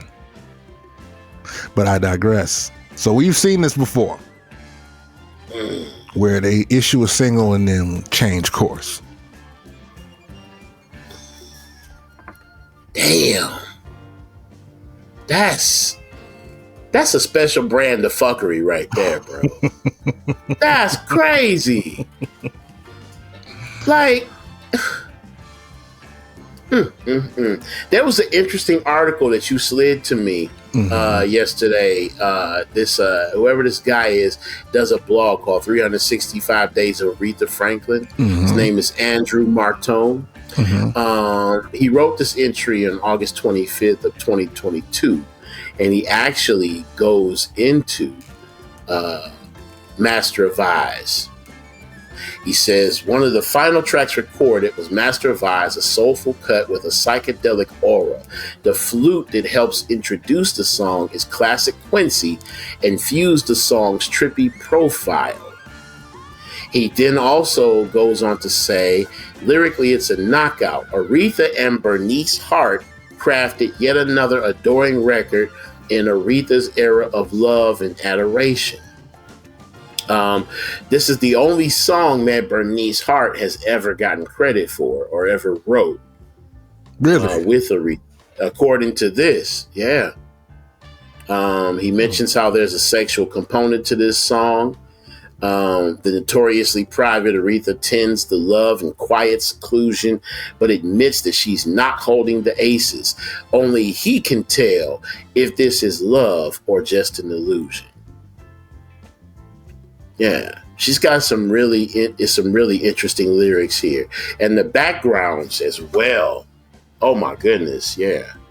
This song was recorded actually on August 25th, 1972. According to also what Andrew says, this song did not do very well in terms of the chart numbers. Right. However, I believe it won a Grammy. Really now? It says here, it even won a Grammy Award in 1974 for Best R&B Vocal Performance Female.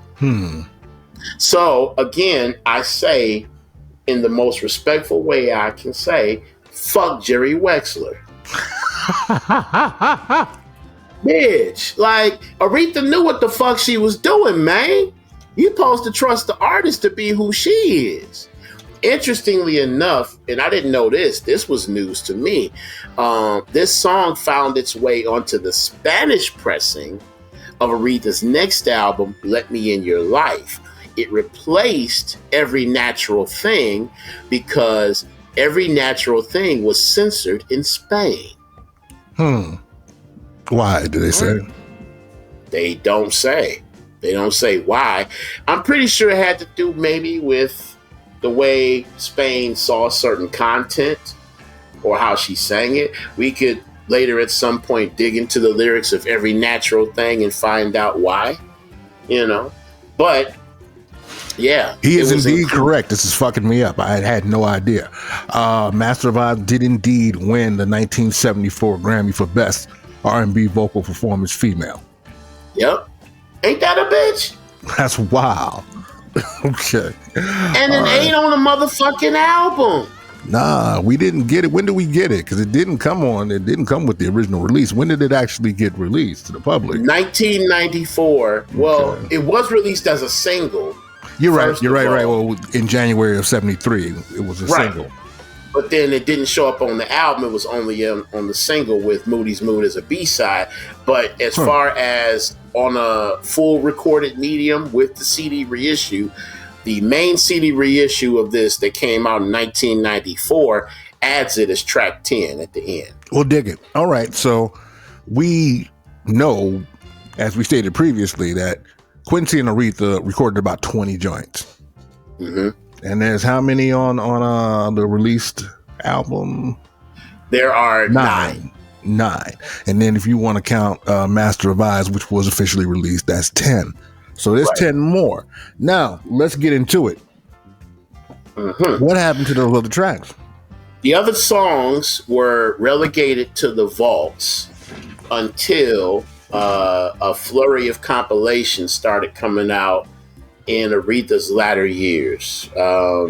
So 2007 saw the release of a compilation on Rhino titled Rare and Unreleased Recordings from the Golden Reign of the Queen of Soul. Say that 20 times in a row. Say blow backwards. Right, but blow backwards. Whoa, whoa, whoa, whoa, whoa. Anyway, 8 of these session cuts appear on this compilation, such as Sweetest Smile and the Funkiest Style, a song called This Is, Tree of Life, Do You Know, Can You Love Again, I Want to Be With You, and Suzanne. Suzanne is another, I want to say Leonard Bernstein cut. It's another Leonard Bernstein song, according to my notes that I see in here. Leonard Cohen, sorry. It's a Leonard Cohen song. So, Tree of Life was written by Gene McDaniels, by the way. Oh, but it's okay. Word up. But it's and for a lot of these songs, the composers are unknown. Sweetest Smile, This Is, Do You Know, Can You Love Again, all have composer unknown on them.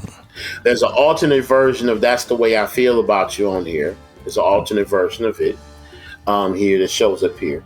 And then that's for 8 of the cuts. Now, there's another couple that showed up on another compilation box set that came out in 2021, just called Aretha in all caps. And disc 3 has a couple of those outtakes, as well as a couple of work tapes. One for Angel, and I had it in my notes here. I was looking at it. Did I close that tab? Oh, I did not. I think I did close that tab.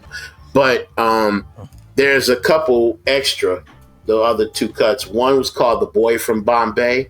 That's another one. And yeah, so those are the songs that were from the sessions. They recorded a wealth of material. Oh, here, I got it right here. So yeah,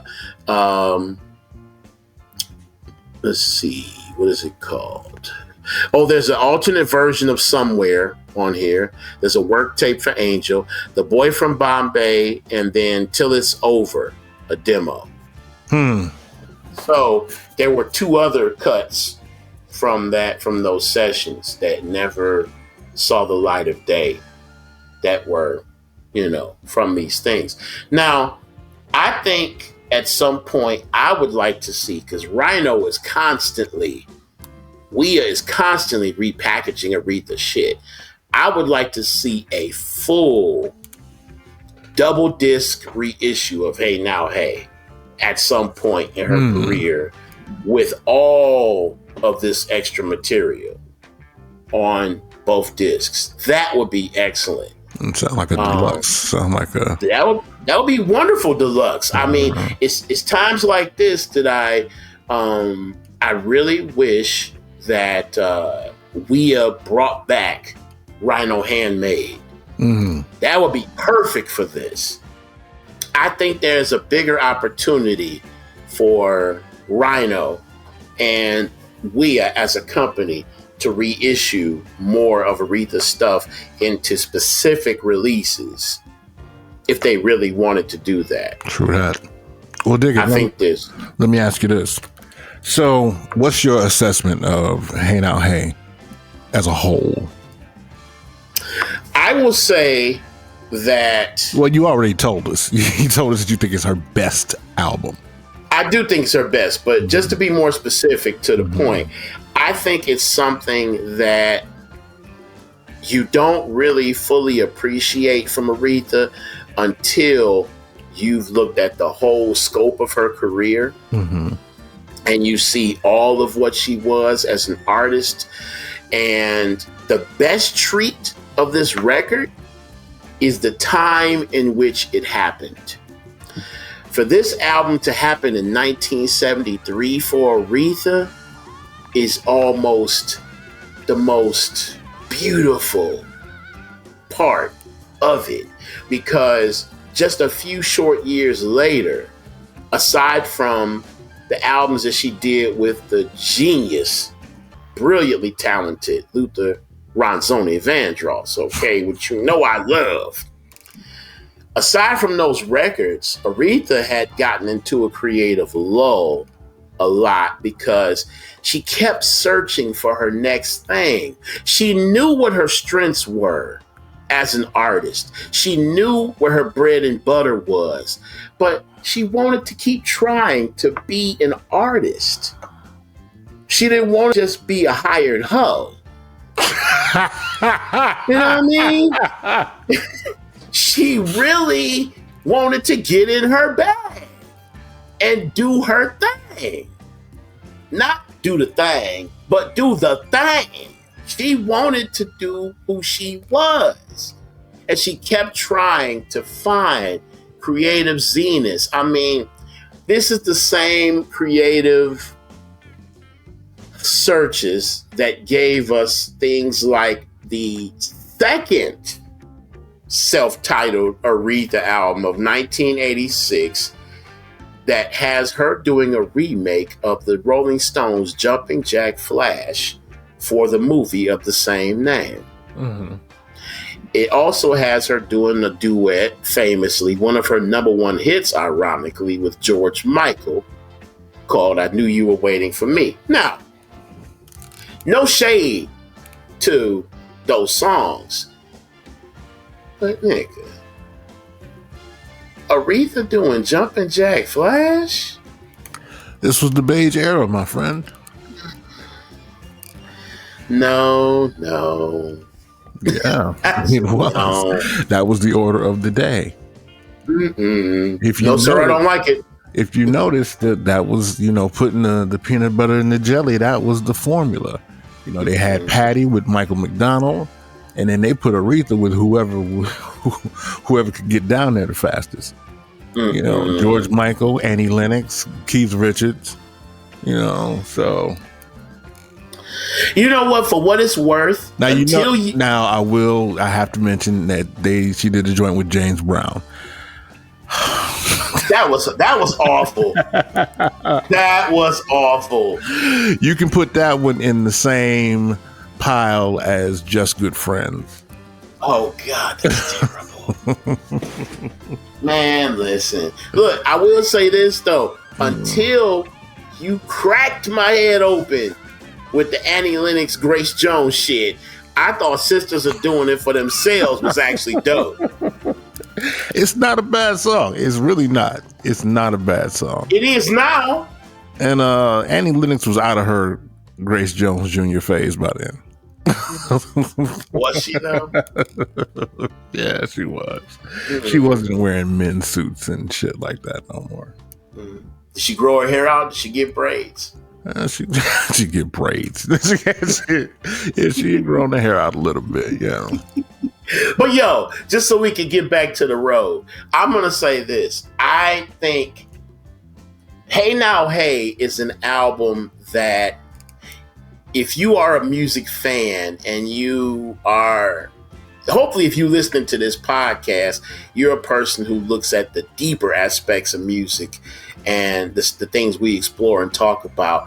Hey Now Hey is an album that you really got to kind of go around the block and come back to and say, I wasn't expecting her to do quite that, but I ain't mad at it.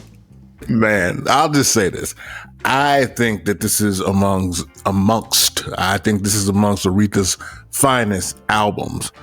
And I say album so that you take it as a whole. I would say that you should, if you approach this album, listen without prejudice. Basically, it's Aretha flexing all that she does well in one go. You know, because she's so well equipped at so many things. She's equipped at writing. She's equipped at her musicianship, her abilities as a vocalist, and her stylistic variety. Gospel, blues, jazz, R&B. So it's all there, you know, so she's got all that there for you. You just have to be open enough to receive it. Ooh, say that one more time. You just have to be open enough to receive it. Woo! Did y'all catch that blessing that fell in the 3-digit yesterday? All right. So we've been here for a while. And so you have our recommendation of what you might want to do with some of your free time. And if you're patient, before you know it, we'll be back. Sir, any final thoughts before we get up out of here? Yes.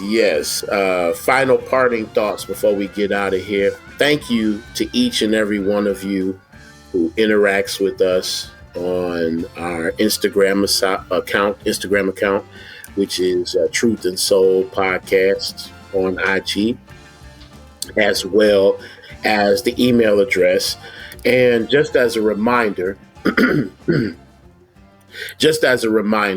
if you have any questions, comments, or concerns, our email box is open and we may mention you in a future podcast.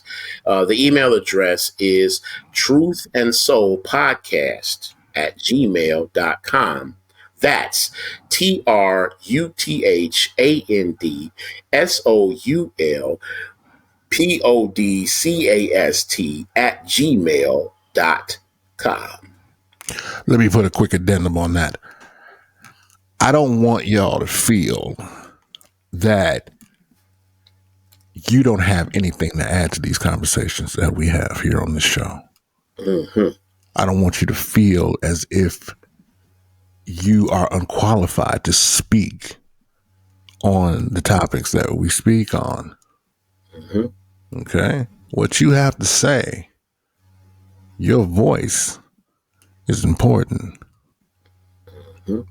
And we would like to hear it. We want to be part of your conversation. Mm-hmm. You dig? Yeah, So, do the thing. So, like my brother said, do the thing. Do the thing. Yeah, you look good in that. That's bad. With that said, we want you to look out for yourself. We want you to look out for the people that you care about. And that's our time. Holla at your boys. Deuces.